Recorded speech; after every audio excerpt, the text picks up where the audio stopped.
오늘 우리 같이 나눌 말씀은 로마서 1장 14절에서 17절까지 말씀 한 절씩 교독합니다.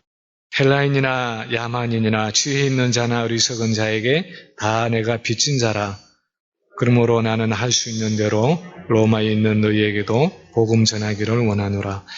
내가 복음을 부끄러워하지 아니하노니 이 복음은 모든 믿는 자에게 구원을 주시는 하나님의 능력이 됨이라. 먼저는 유대인에게요 그리고 헬라인에게로다. 복음에는 하나님의 의가 나타나서 믿음으로 믿음에 이르게 하나니 기록된 바 오직 의인은 믿음으로 말미암아 살리라 함과 같으니라. 아멘.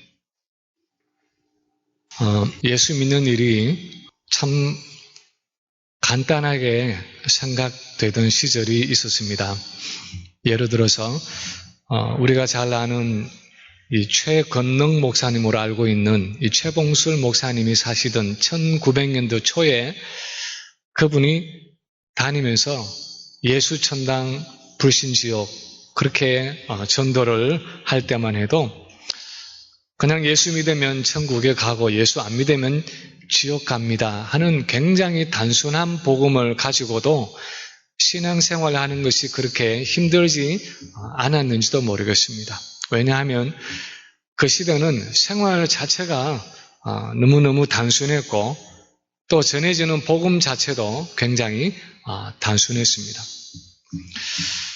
근데 사실 그때로부터 100년이 지난 지금 오늘날은 신앙생활하는 일이 그렇게 단순해 보이지 않습니다. 우리 삶이 참 복잡다단해졌고요. 또 우리 주변에서 들려지는 복음 자체가 그렇게 단순하지 않은 여러 종류의 브랜드가 있는 그런 복음을 우리가 주변에서 듣고 있습니다. 흔히 듣는 그 유튜브에 들어가서 설교를 듣든지 또 세미나나 성경 공부를 들어보면 정말 이것이 성경적인 복음인가 하는 생각이 들 정도로 굉장히 극단적이고 혼돈스러운 이야기들을 들을 때도 많습니다. 여러 사람들이 여러 생각을 가지고 신앙생활을 하고 있기 때문에 예수 믿는다는 것이 어떻게 생각하면 전에 없이 복잡하고 힘들어진 시대에 우리가 살고 있습니다. 복음이 뭡니까? 예수 믿는다는 게 뭡니까? 그렇게 물으면 10명 중에서 10명의 답이 아마 상당히 다르게 나올 수 있는 그런 복음의 다양성 시대에, 복음의 복잡성 시대에 우리가 살아가고 있습니다. 이런 중에 우리가 이 바울이 로마의 성도들에게선 로마서를 묵상한다는 것이, 로마서를 자세히 살펴본다는 것이 얼마나 중요한지 모릅니다. 왜냐하면 이 로마서는 많은 것들 가운데서도 과연 복음이 뭐냐, 예수 그리스도가 우리에게 가져오신 그 복음이 의미하는 것이 무엇이냐 하는 복음의 본질과 복음의 핵심에 대해서 다루고 있는 것이 바로 이 로마서의 말씀이기 때문입니다. 특히 오늘 우리가 읽은 이 본문은 보통 말하는 로마서 전체의 주제를 담고 있는 구절입니다. 그래서 이 주제를 담고 있는 오늘 본문 가운데서 바울은 과연 복음을 어떻게 인식했는가 하는 이 바울의 복음 인식을 단적으로 볼 수 있습니다. 우리가 잘 아는 것처럼 이 바울은 다메섹으로 가는 도중에 부활하신 주님을 만나고 나서 그야말로 천지가 개벽하는, 온 땅이 뒤집어지는 것 같은 인생의 변화를 경험했습니다. 예수를 이단의 괴수라고 생각하고 그의 추종자들을 잡아 죽이기 위해서 혈안이 더해 있던 그가 이제는 예수 그리스도의 복음을 통해서 완전히 새로운 삶을 살아가게 되었습니다. 그것은 그 어떤 것보다도 복음을 통해서 나 자신을 새롭게 인식하게 되었기 때문입니다. 나와 예수 그리스도와의 관계, 나와 복음의 관계를 새롭게 인식하면서 바울의 삶 전체가 달라졌습니다. 그렇다면 바울은 그리스도의 복음을 통해서 자기 자신을 어떻게 인식하게 되었습니까? 오늘 본문에서 적어도 몇 가지를 우리에게 가르치고 있습니다. 첫째는 바울은 자신을 그 누구에게든지 복음의 빚진 자로 인식했다 하는 사실입니다. 바울은 예수 그리스도를 만나고 그 복음을 받아들이고 나서 자기를 어떻게 인식했느냐? 그 누구에게든지 자신이 복음의 빚진 자가 되었다 하는 사실을 깨달았습니다. 14절 15절에 보면 바울이 로마에 있는 성도들에게 이렇게 말합니다. 헬라인이나 야만인이나 지혜 있는 자나 어리석은 자에게 다 내가 빚진 자라. 그러므로 나는 할 수 있는 대로 로마에 있는 너희에게도 복음 전하기를 원하노라. 헬라인 하는 이 말은 그 당시에 로마 제국의 공용어였던 이 헬라 말을 사용하는 사람, 다시 말하면 헬라 문화에 속해 있던 사람들이었습니다. 그러니까 상당히 그 당시에 문화인들이죠. 지성인들이죠. 야만인 하는 것은 그 당시 로마 제국 밖에 있던 사람들이었습니다. 아무리 똑똑하고 아무리 문명이 발달해도 일단 로마 제국 밖에 있는 사람들은 다 야만인 그렇게 불렀습니다. 그래서 헬라인이나 야만인이나 하는 이 표현은 그 당시에 로마 제국 안에 있는 사람과 로마 제국 밖에 있는 사람 해서 이 인류 전체를 다 통칭하는 표현이었습니다. 지혜 있는 자나 어리석은 자 하는 것도 사실은 마찬가지의 표현입니다. 헬라의 철학을 알고 로마의 법을 아는 사람들은 다 지혜 있는 자라 그렇게 불렀습니다. 그런데 헬라 문화나 로마의 법을 모르는 사람들은 다 어리석은 자다 그렇게 불렀습니다. 그래서 헬라인이나 야만인이나 하는 이 표현이나 지혜 있는 자나 어리석은 자나 하는 이 표현은 결국은 모든 사람, 온 인류를 통칭하기 위한, 포괄하기 위한 바울의 표현입니다. 마치 요즘 우리가 동서고금, 빈부귀천, 남녀노소 불문하고 이런 식으로 말하면 한 사람도 빠뜨리지 않고 모든 사람들을 다 포함하기 위한 그 의도가 들어가는 것처럼 바울의 의도는 지금 바울이 강조하고자 하는 것은 예수 그리스도의 복음을 알고 보니까 자신은 온 인류에게 모든 사람들에게 한 사람도 빠짐없이 모든 사람들에게 다 복음의 빚진 자가 되었다 하는 사실을 발견했다는 것입니다. 바울은 왜 그렇게 어떻게 하다가 바울이 온 인류에게 복음의 빚진 자가 되었습니까? 우리는 이것이 단순히 바울이 이방인의 사도로 부르심을 받았기 때문에 자신을 복음의 빚진 자라고 부른다 하는 어떤 사도로서의 공적인 책임을 말하고 있다고 생각하기가 쉽습니다. 그러나 만약에 그것이 단순히 사도의 이방인의 사도로 부름받은 그런 공적인 직분에 대한 책임이었다면 어쩌면 바울은 내가 이방인의 사도로서 모든 이방인들에게 복음의 빚진 자가 되었다. 아마 그렇게 표현했을 가능성이 많습니다. 그런데 바울의 논리를 가만히 살펴보면 물론 그가 이방인의 사도로서의 공적으로 가진 그 책임과 함께 그가 예수를 만나고 그리스도인이 되었을 때 그 회심 자체가 예수를 만나고 예수님의 그 복음을 알게 된 그 회심 자체가 자기를 모든 사람들에게 복음의 빚진 자로 만들었다는 사실을 말하고 있다는 것을 알 수 있습니다. 그가 사도이든 사도가 아니든 관계없이 예수를 만나고 그분의 복음을 알고 보니까 아직도 복음을 가지지 않았고 아직도 예수를 알지 못하는 많은 사람들에게 그 모든 사람들에게 빚진 자로 서 있는 자신을 발견했다는 것입니다. 몇 분은 참석하셨지만 지난 주일 아침에 우간다에서 온 어린이 합창단의 공연을 뒤에 앉아서 살펴볼 기회가 있었습니다. 우리 미국 교회에서는 한 100명 가까이 그렇게 아이들하고 다 같이 한 100명 정도 참석을 했고요. 저희 교회에서는 많은 분들이 참석을 하지 못해서 참 마음이 아쉬웠습니다. 좀 광고를 좀 강하게 해서 좀 더 많은 분들이 오셔야 하는데 하는 그런 생각이 들었습니다. 우간다의 그 가난한 농촌의 모습을 동영상을 통해서 보여주기도 하고, 그리고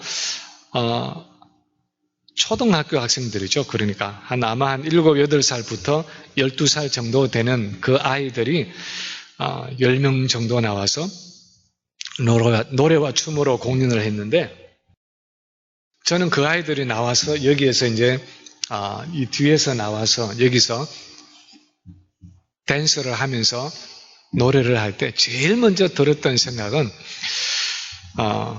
예전에 한국의 시골 동네에서 살았던 생각이 났습니다.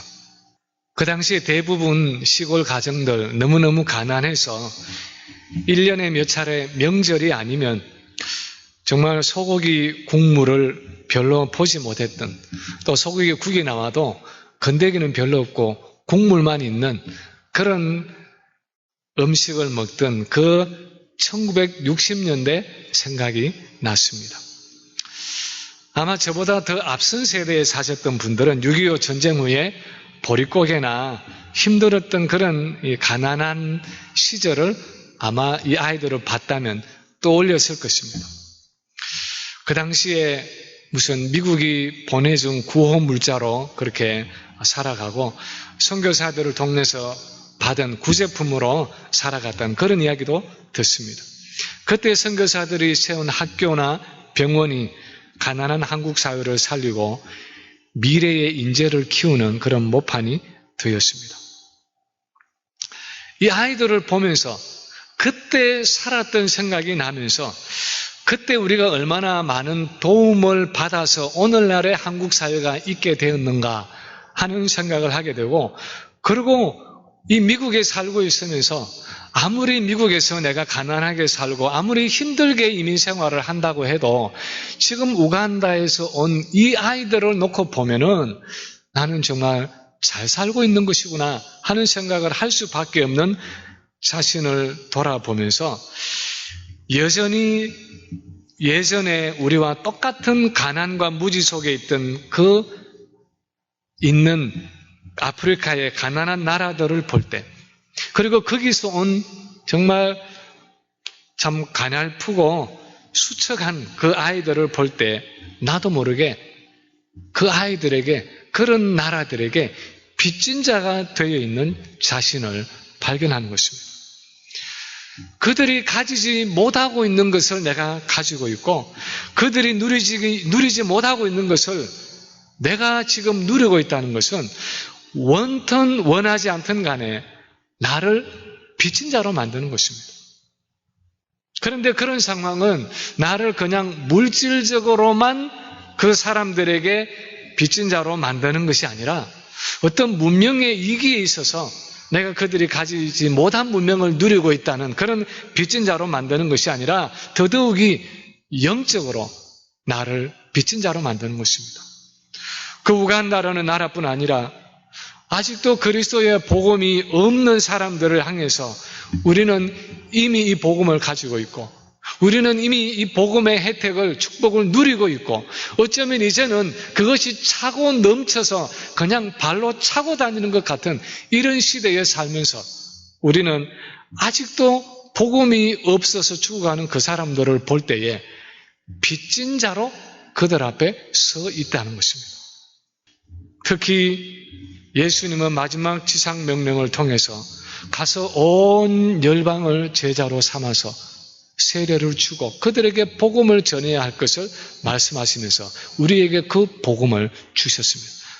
그 복음을 우리가 쥐고 있기 때문에 아직도 복음이 없는 많은 사람들에게 빚진 자로 살아가고 있는 것입니다.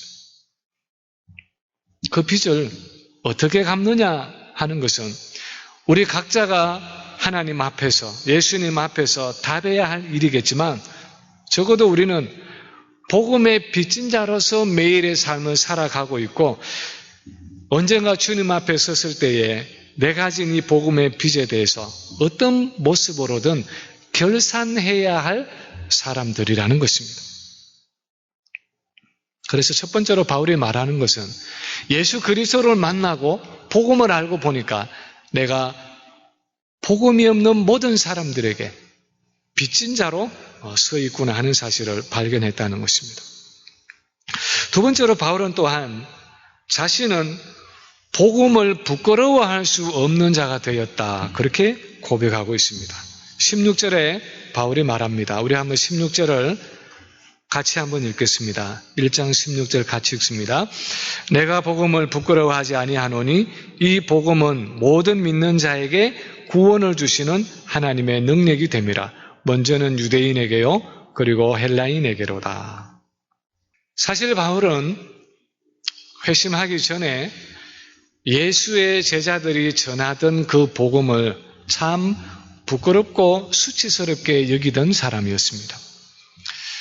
나무에 달려 죽은 자마다 하나님의 저주를 받은 것이다 하는 신명기 21장의 말씀처럼 십자가의 형틀에 피를 흘리면서 못 박혀 죽은 그 나사렛 목수가 그동안 이스라엘이 기다려왔던 메시아다 하는 그 기독교의 복음의 내용은 같은 유대인으로 생각해도 너무나 창피스러운 일이었습니다. 그런 이단적인 종파가 그 거룩한 구약 성경을 같이 공유하는 유대교 안에서 나왔다는 사실이 너무나 불명예스럽고 수치스러웠습니다. 그래서 오죽하면 바울은 대제사장에게서 체포영장을 받아가지고 예루살렘은 물론이고 지금 시리아의 여러 흩어져 있는 도시들, 특히 다메섹에까지 가서 그 이단의 추종자들을 잡아 죽이든지 감옥에 넣든지 하려고 지금 그들을 잡기 위해서 다메섹으로 가는 길이었습니다. 그러던 바울이 다메섹으로 가는 길에서 정오의 빛같이 나타나신 그 부활하신 주님을 만나고 나서는 완전히 달라졌습니다. 그렇게 초라하고 부끄럽게 여겼던 처참하고 끔찍한 사형도구였던 십자가의 복음이 바로 영광의 구원의 복음인 것을 깨달았습니다. 자기 자신을 포함한 모든 추악한 죄인들을 구원하시는 하나님의 능력이 나타난 현장이 바로 그리스도의 십자가인 것을 알게 됐습니다. 그래서 고린도전서 1장 18절에 보면 바울은 이렇게 고백합니다. 십자가의 도가 멸망하는 자들에게는 미련한 것이요 구원을 받는 우리에게는 하나님의 능력이라. 그리고 이어서 계속 말합니다. 유대인은 표적을 구하고 헬라인은 지혜를 찾으나 우리는 십자가에 못 박힌 그리스도를 전하니 유대인에게는 거리끼는 것이요 이방인에게는 미련한 것이로되 오직 부르심을 받은 자들에게는 유대인이나 헬라인이나 그리스도는 하나님의 능력이요 하나님의 지혜니라. 예수를 만난 바울에게는 십자가에 못 박혀 죽으신 그 그리스도의 복음은 부끄러운 것이 아니라 이 세상에서 가장 자랑스럽고 영광스러운 것이었습니다. 그래서 그렇게 돌에 맞고 태장을 맞는 숱한 고난을 당하면서도 그 십자가의 복음을 전하기 위해서 미친 듯이 온 로마 제국을 돌아다녔습니다. 복음을 전하다가 잡혀서 총독 베스도와 아그리빠 왕에게 신문을 받을 때에 베스도가 바울에게 말했습니다. 바울아, 네가 미쳤도다. 내 많은 학문이 너를 미치게 했다. 그렇게 말했을 때 바울이 아그리빠 왕에게 대답합니다. 왕이시여, 당신뿐만 아니라 오늘 내 말을 듣는 모든 사람도 이렇게 결박된 것 외에는 다 나와 같이 되기를 하나님께 원하나이다. 바울은 그리스도의 복음을 전하다가 결박되어서 로마의 총독과 유대 왕 앞에 서서도 복음을 부끄러워하지 않고 오히려 이 결박된 것 외에는 그들도 다 바울처럼 예수의 미친 자들이 되기를 원한다고 그렇게 당당하게 담대하게 외치고 있습니다. 예수 그리스도의 복음을 진정으로 깨닫고 이해한 사람이라면 이 복음을 결코 부끄러워할 수가 없다는 것입니다. 복음의 성격상 그것을 알고 경험한 사람은 결코 그 내용을 부끄러워할 수 없다는 것입니다. 만약에 아직도 내가 예수를 믿는다는 것, 내가 그리스도인이라는 사실을 세상 사람들 앞에서 조금이라도 부끄러워하는 마음이 내 안에 남아있다면 그것은 아마도 주님이 가져오신 그 복음이 무엇인지를 진정으로 깨닫지 못하고 있기 때문일 가능성이 많다는 것입니다. 그 십자가의 복음이 죄인을 구원하시는 하나님의 능력이 되신다는 사실을 깨닫고 나면 결코 복음을 부끄러워할 수 없다는 것입니다.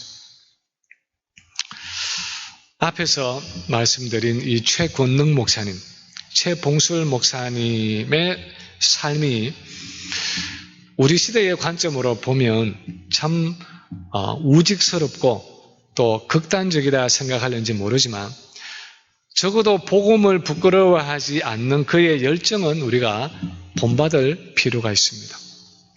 하루는 이 목사님이 이 평양의 백동거리를 지나가는 사람들에게 예수천당 불신지옥 하면서 전도를 하고 있었습니다. 그런데 그때 한 일본군 연대장이 말을 타고 지나가는데 이 최 목사님이 그 일본군 연대장을 향해서 예수천당 불신지옥 하면서 큰 소리로 전도를 했습니다. 그런데 그렇게 외치는 바람에 얼마나 그 목소리가 컸던지 말이 깜짝 놀라서 뛰는 바람에 그냥 그 연대장이 땅에 떨어지고 말았습니다. 그래서 화가 머리끝까지 나니 연대장이 최 목사님을 잡아갔습니다. 연행을 해가지고 이제 일본군 주저소에 끌고 가서 매질을 하면서 신문을 했습니다. 근데 매를 내려칠 때마다 한 번 칠 때마다 예수천당 불신지옥 하고 외치는데 살살 때리면 살살하고 세게 때리면 더 세게 소리 지르고 예수천당 불신지옥 예수천당 불신지옥 그렇게 계속 외쳐대는 이 최 목사님에게 나중에는 견디지 못한 일본 군인이 당신은 어째서 건들기만 하면 예수천당 불신지옥 예수 이야기만 나오는 것이요 그렇게 물었다고 합니다. 그때 목사님이 대답했습니다. 내 속에는 예수님이 꽉 차 있기 때문에 건들기만 하면 예수님이 나오는 것이요. 그래서 나중에는 할 수 없이 일본군들이 그를 그냥 그대로 풀어줬다고 합니다. 또 한 번은 노방전도를 하면서 예수 사랑하시면 거룩하신 말을시 하면서 큰 소리로 길에서 찬송을 부르고 있었는데 일본 경찰이 시끄럽다고 소리 질렀습니다. 왜 그렇게 길 가면서 시끄럽게 노래를 부르고 있느냐? 그래서 그만하라고 말했습니다. 그때 최 목사님이 대답했습니다. 당신들은 자동차가 빵빵거리는 것은 시끄럽지 않고 내가 부르는 찬송 소리는 시끄럽다는 말이요. 자동차들은 교통사고를 막기 위해서 빵빵거리지만 나는 지옥으로 가는 영혼들을 사고에서 구하기 위해서 찬송 소리를 내는 것이요. 하면서 계속해서 찬송을 불렀다는 일화가 있습니다.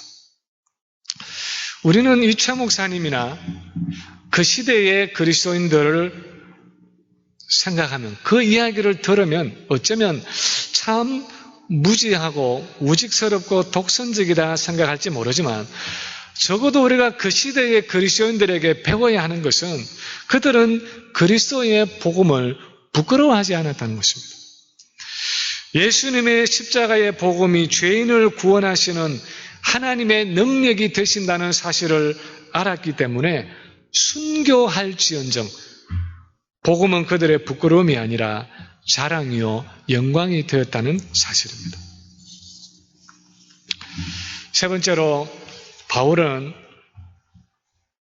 그리스도의 복음을 통해서 나 자신의 의의를 의지하지 않는 자가 되었다. 그렇게 말하고 있습니다. 예수 그리스도의 복음을 통해서 이제 더 이상 나 자신의 의를 의지하지 않는 자가 되었다. 그렇게 말하고 있습니다. 17절에 보면 바울이 이렇게 말합니다. 우리 한번 17절을 같이 읽겠습니다. 복음에는 하나님의 의가 나타나서 믿음으로 믿음에 이르게 하나니 기록된 바 오직 의인은 믿음으로 말미암아 살리라 함과 같으니라. 그리스도의 복음에는 하나님의 의가 나타나 있다. 그렇게 말하고 있습니다. 구약 성경에 보면 죄악된 인간이 거룩하신 하나님 앞에 나아가기 위해서 어떤 종류의 의로움이 필요했습니다. 하나님이 주신 율법과 그분의 공의를 만족시키는 의로움이 필요했습니다. 사실 그것이 우리가 8월 달부터 지금 시작한 큐티 본문인 레위기의 핵심입니다. 레위기의 고민은 한마디로 우리 죄악된 인간이 어떻게 거룩하신 하나님 앞에 설 수 있느냐. 우리는 죄악된 인간인데 어떻게 거룩하신 하나님과 교제할 수 있느냐 하는 것이 레위기의 질문이었습니다. 그래서 제사 제도가 주어졌습니다. 여러분이 아침에 묵상하신 번제나 소제나 화목제나 속죄제나 속분제나 그 외 여러 제사와 절기들은 거룩하신 하나님의 공의를 만족시키는 임시적인 방편이었습니다.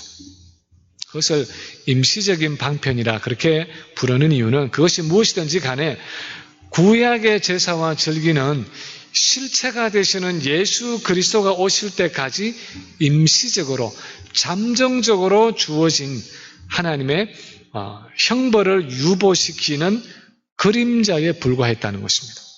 신학적으로는 그것을 그리스도의 예표라 그렇게 불렀습니다. 그러다가 참 형상이 되시고 실체가 되시는 예수님이 오셨을 때 드디어 그분이 율법의 요구를 온전히 이루시고 우리 죄인들을 위한 하나님의 의가 되셨습니다. 그래서 로마서 3장 21절에 보면 바울이 이렇게 말하고 있습니다. 이제는 율법 외에 하나님의 한 의가 나타났으니 율법과 선지자들에게 증거를 받은 것이라. 다시 말하면 구약 성경의 증거를 받은 것이라 하는 말이죠. 곧 예수 그리스도를 믿음으로 말미암아 모든 믿는 자에게 미치는 하나님의 의인이 차별이 없느니라. 그런데 바울이 오늘 본문 17절에서 강조하는 것은 이 하나님의 의인은 처음부터 마지막까지 철저하게 믿음을 통해서 우리에게 주어졌다는 것입니다. 믿음으로 믿음에 이르게 하나니 하는 이 구절의 의미는 하나님의 의는 철저하게 처음부터 끝까지 예수 그리스도를 믿음으로만, 또 달리 말하면 예수 그리스도를 의지함으로만 우리에게 주어진다는 것입니다. 우리 신앙생활에 처음도 믿음으로 시작하지만 마지막도 끝까지 믿음으로 살아가는, 처음도 믿음이고 마지막도 믿음인 것이 바로 복음이라는 것입니다. 바울이 빌립보서 3장에서 고백한 것처럼 그 당시에 많은 바리새인들과 유대인들은 육신적인 것들을 믿고 의지했습니다. 바울은 자기 자신을 예로 들어서 이렇게 말합니다. 그러나 나도 육체를 신뢰할 만하며 만일 누구든지 다른 이가 육체를 신뢰할 것이 있는 줄로 생각하면 나는 더욱 그리하리니 나는 8일 만에 할례를 받고 이스라엘 족속이요 베냐민 지파요 히브리인 중에 히브리인이요 율법으로는 바리새인이요 열심으로는 교회를 박해하고 율법의 의로는 흠이 없는 자루라. 많은 유대인들과 함께 바울 자신도 자랑할 것이 너무나 많았고 그런 육신적인 것들을 의지하고 살았습니다. 그런데 이렇게 자기의 인간적이고 육신적인 장점들을 의지하고 살아왔던 바울이 다메섹에서 예수님을 만나고 나서는 이렇게 고백합니다. 그러나 무엇이든지 내게 유익하던 것을 내가 그리스도를 위하여 다 해로 여길 뿐더러 또한 모든 것을 해로 여김은 내 주 그리스도 예수를 아는 지식이 가장 고상하기 때문이라. 내가 그를 위하여 모든 것을 잃어버리고 배설물로 여김은 그리스도를 얻고 그 안에서 발견되려 함이니 내가 가진 의는 율법에서 난 것이 아니요 오직 그리스도를 믿음으로 말미암은 것이니 곧 믿음으로 하나님께로부터 난 의라. 다시 말하면 지금 바울이 로마서 지금 1장 16, 17절에서나 아니면 빌립보서 3장에서 말하고자 하는 것은 바울은 이제까지 자기 자신을 의지하던 자기가 의지하던 그 모든 육신적인 것들, 인간적인 것들을 다 배설물 같이 여기고 이제는 예수 그리스도를 통해서 주어지는 그 하나님의 의를 의지하고 살아가는 사람이 되었다는 것입니다. 예수 그리스도를 만나고 보니까 복음의 의미를, 복음의 핵심을 알고 보니까 지금까지 내가 붙들고 의지하던 인간적이고 육신적이고 세상적인 그 모든 것들을 다 배설물 같이 여기고 이제는 하나님께로부터 온 의인, 하나님의 의인 예수 그리스도를 의지하는 믿음으로 처음부터 끝까지 그분만을 의지하는 믿음으로 살아가게 되었다 하는 것입니다. 그런데 바울은 이것을 그냥 단순히 사변적으로 머릿속으로만 그냥 교리적으로만 고백한 것이 아니라 실제로 죄인을 구원하시는 하나님의 능력이 하나님의 의가 되시는 그 예수 그리스도의 생명과 능력으로 살아갔습니다.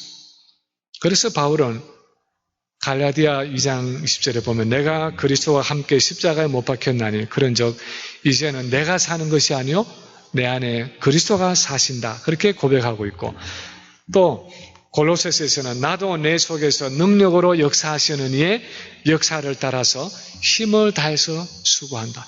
내 안에서 능력으로 역사하시는 예수 그리스도라고 말하고 있고 또 내게 능력 주시는 자 안에서 내가 모든 것을 할 수 있다. 그렇게 선포하고 있습니다. 내가 복음을 소유했다. 내가 예수를 믿는 사람이 되었다 하는 것은 이제는 내가 나 자신을 의지하지 않고 하나님의 의가 되시는 예수 그리스도만을 의지하고 살아가는 사람이 되었다 하는 의미입니다. 오직 의인은 믿음으로 말미암아 살리라 하는 하박국서의 말씀처럼 예수를 믿는 우리는 나 자신의 지혜와 능력으로 또는 나의 자원을 가지고 살아가는 사람들이 아니라 오직 예수 그리스도를 의지하는 믿음으로만 살아간다는 것입니다.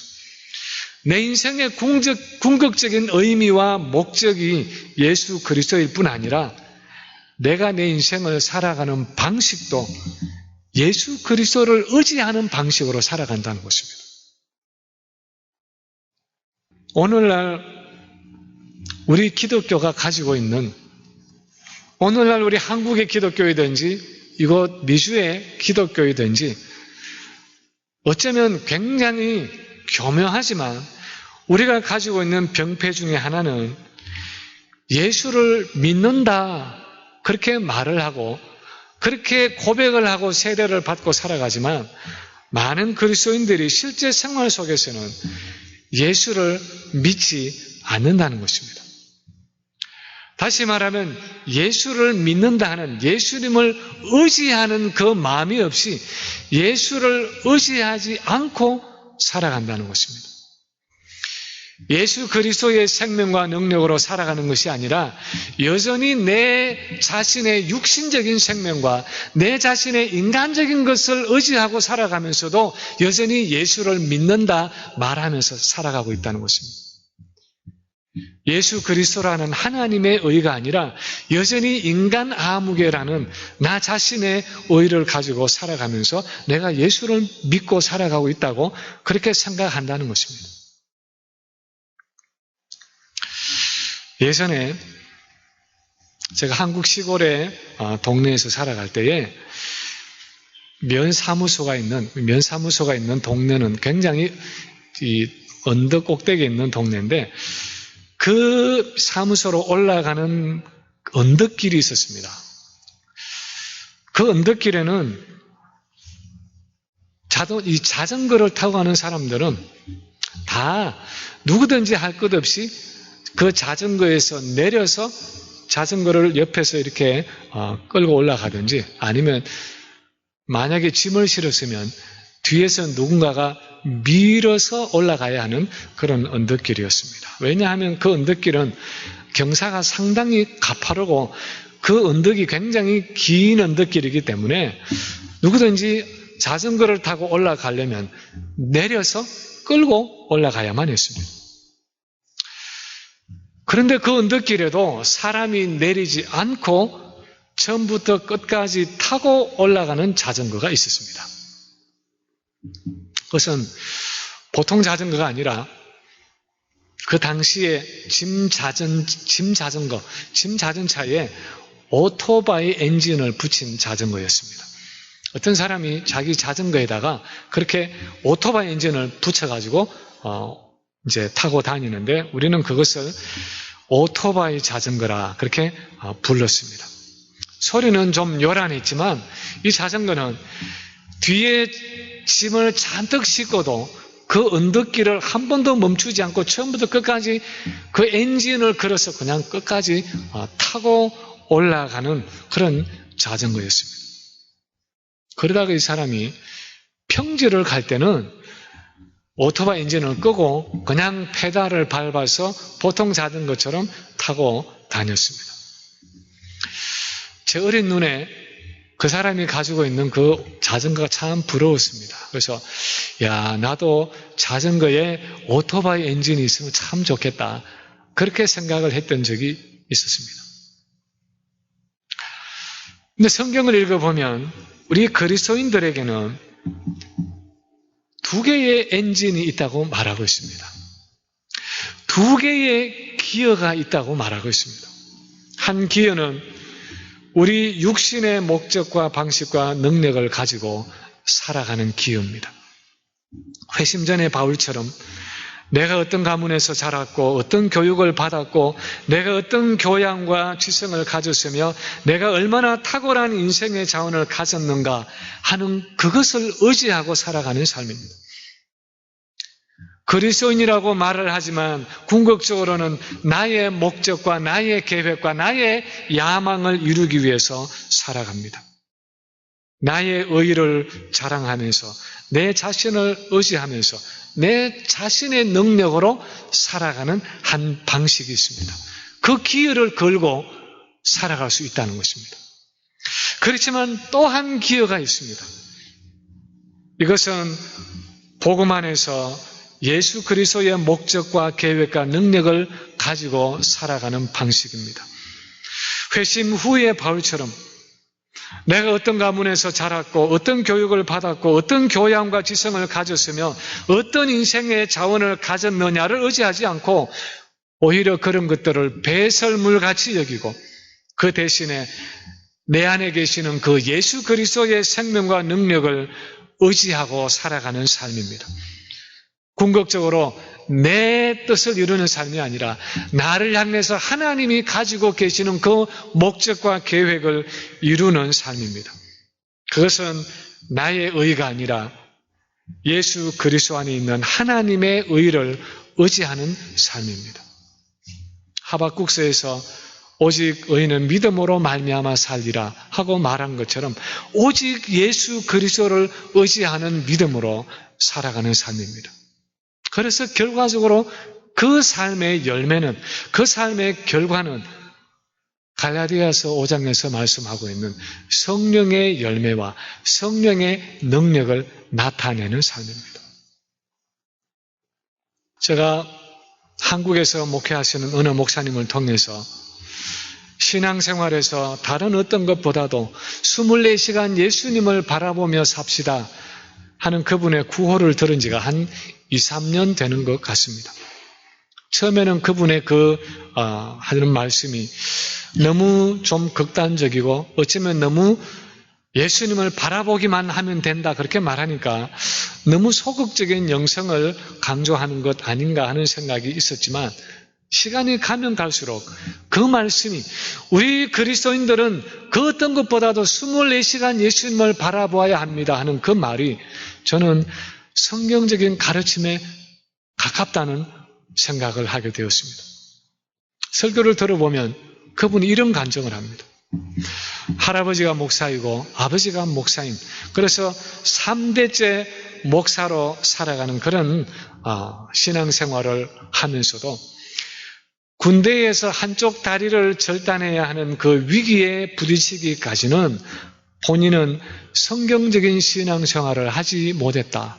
3대째 목사였지만 할아버지가 목사였고 아버지가 목사였고 나도 목사 안수를 받았지만 그러나 성경적인 신앙생활을 하지 못했다. 그렇게 고백을 하고 있습니다. 사실 그분은 그 누구보다도 선한 성품을 가지고 있고 누구보다도 거룩하고 경건하게 살아왔는데 왜 자신은 전에는 성경적인 신앙생활을 하지 못했다고 고백하고 있습니까? 그분의 대답은 그것입니다. 자기 자신의 의를 의지하고 살아왔다는 것입니다. 내 안에 예수님이 계신다고 지식적으로는, 이론적으로는, 교리적으로는, 신학적으로는 그렇게 많이 배웠지만 실제로 그 예수님을 인격적으로 만난 적이 없었다는 것입니다. 그런데 사고로 내일 아침이면 한쪽 다리를 절단해야 하는 그 위기의 밤에 내 안에 계시는 그 주님을 인격적으로 만나고 보니까 그동안 나는 예수를 믿고 의지하고 살아온 사람이 아니라 나의 의와 내 자신을 믿고 살아온 사람이었다는 사실을 깨달았다는 것입니다. 저는 그분의 설교를 들으면서 저 자신을 한번 생각해 보았습니다. 나는 정말 예수님만을 믿고 의지하며 살아가고 있는 사람인가? 아니면 어쩌면 그 목사님의 그 사고 전에처럼 나 자신의 의와 나 자신의 무엇과 내 인생의 자원을 의지하고 살아가고 있는 것은 아닌가? 내 안에 예수 그리스도를 모시고 있다고 말하면서도 그분의 생명과 능력으로 살아가고 있는 것이 아니라 내 자신의 힘과 내 자신의 육신적인 힘과 능력으로 살아가고 있는 것은 아닌가 하는 생각을 해보았습니다. 마치 오토바이 엔진을 붙이고 있으면서도 여전히 기어를 그 오토바이 엔진의 그런 영적인 그리스도의 능력이 아니라 여전히 자전거 페달을 밟으면서 육신적인 노력으로 신앙생활을 하고자 하는 그런 모습으로 살아가는 것은 아닌가 하는 생각을 해보게 되었습니다. 어쩌면 저뿐 아니라 우리 모두가 그런 생각을 한번 해봐야 하는지 모릅니다. 여러분은 정말 내 안에 계시는 그 예수 그리스도를 믿고 의지하는 삶을 살아가고 있습니까? 정말 그분의 생명과 능력으로 살아가고 있습니까? 아니면 그것은 여전히 이론과 지식이고 실제로는 내 자신의 육신적인 능력과 나의 의를 의지하고 살아가는 신앙생활을 하고 있지는 않습니까? 오늘 본문에서 바울은 복음에는 하나님의 의가 되시는 예수 그리스도가 나타나 있는데 신앙생활을 시작하는 처음부터 시작해서 신앙생활을 마감하는 그 마지막까지 오직 믿음으로 그분을 의지하고 살아가는 것이 바로 우리 신앙생활의 본질이라고 말하고 있습니다. 그때 죄인을 구원하시는 하나님의 능력이 되는 그 복음의 능력을 참으로 경험할 수 있고 그때 복음의 빚진 자로서 나 자신을 진심으로 깨닫고 우리 주변에 있는 수많은 사람들에게 그 빚을 갚는 복음을 나누는 삶을 살아갈 수 있다고 말씀하고 있습니다. 그것이 바울에게 예수를 믿는다 하는 말의 의미였습니다. 그것이 바울과 복음의 관계였습니다. 그것이 또한 복음과 우리의 관계입니다. 우리가 바울처럼 나와 복음의 관계를 분명하게 깨달을 때 드디어 이 복음에 합당한 삶을, 이 복음에 합당한 모습으로 살아갈 수 있는 것입니다.